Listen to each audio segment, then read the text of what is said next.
If you say yes to everything, you're going to love this video, because here's the uncomfortable truth about saying no. Most of us are absolutely terrible at it. So I know I'm not alone in this, but I used to think saying yes to everything was, well, that meant being helpful. But spoiler alert, it doesn't. Today we're talking about why saying no can be the kindest thing you can do, not just for yourself, but also for others. And this video is sponsored by Myota. More on them later. So most people think that saying yes makes them helpful, but for many people, it actually makes them resentful, because when you're stretched thin, you just can't give your best self to anything. I'll give you a personal example. So my friend has a catering business and she was doing an event on the farm here where I'm currently staying. And she asked for help. She gave me a list of things that she wanted me to do: prepare fruit, cook this thing, take out plates, set a certain table, a list of things basically. I looked at everything and then I also thought, what do I have to do and when do I have to complete the things that I need to do too? And I don't think I can do both. So I said no. Part of me thought, oh, well, I'm not helping as best I can. But it's not about that. It wasn't about that. She was grateful for any help I could provide. She would have been totally fine if I couldn't too, because she's a good friend. We have a good relationship. But what I did instead was just look at well, okay, instead of saying yes to everything, what can I do? What's actually possible, plausible, and allows me to complete what I need to do too? So I helped with some fruit preparation and with setting up some of the tables and such, and a little bit of cooking. And that's all I did. And in doing that, I was able to help her to the best of my ability, but I also was able to get everything that I needed to do too. So although I didn't do everything that she needed help with, I did some of it. I was able to help her. I was able to help myself. And the old me didn't really understand this. I wasn't that far along in my journey yet.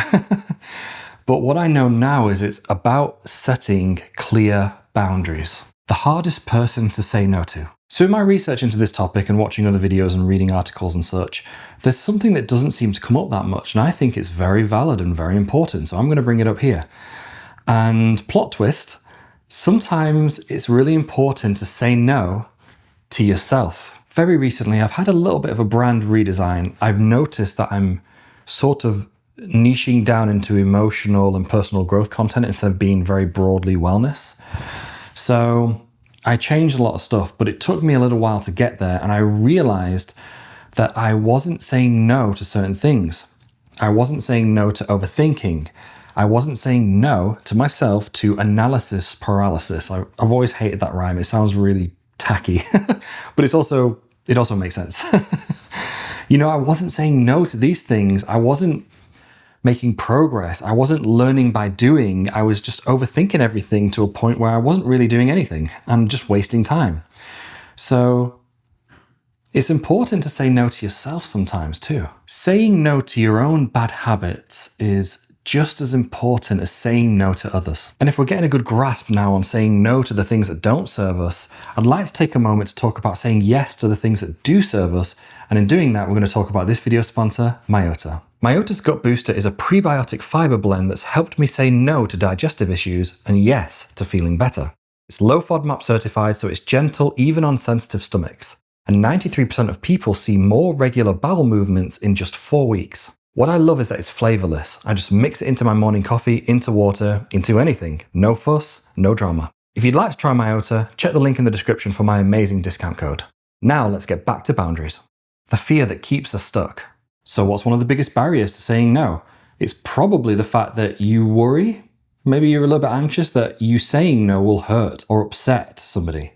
But what I've come to realize, what I've learned is that people actually do respect boundaries more than you think they do. And unfortunately, most of the confusion and the drama actually happens within our own heads. If you're part of the overthinking crew like I am, say hi in the comments. How to actually say no without being a jerk? Well, you could start on something with small stakes, like a really small decision that doesn't have a huge impact. You could perhaps rephrase it differently. So maybe you wouldn't just say no. I definitely don't say it with that tone. But maybe you wouldn't say no. Maybe you would say something like, I can't commit to that right now. Maybe you want to throw a sorry on there. I'm British, so we say sorry for a lot of things.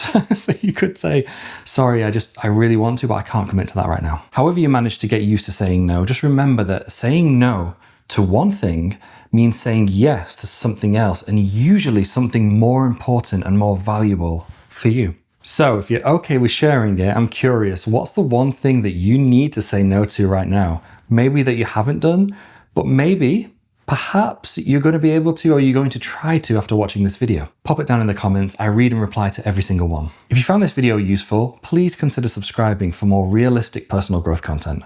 As for now though, YouTube thinks you might like this video next. So have a great day or night, wherever you are. Thanks for being here, and I'll see you over there. Ciao for now.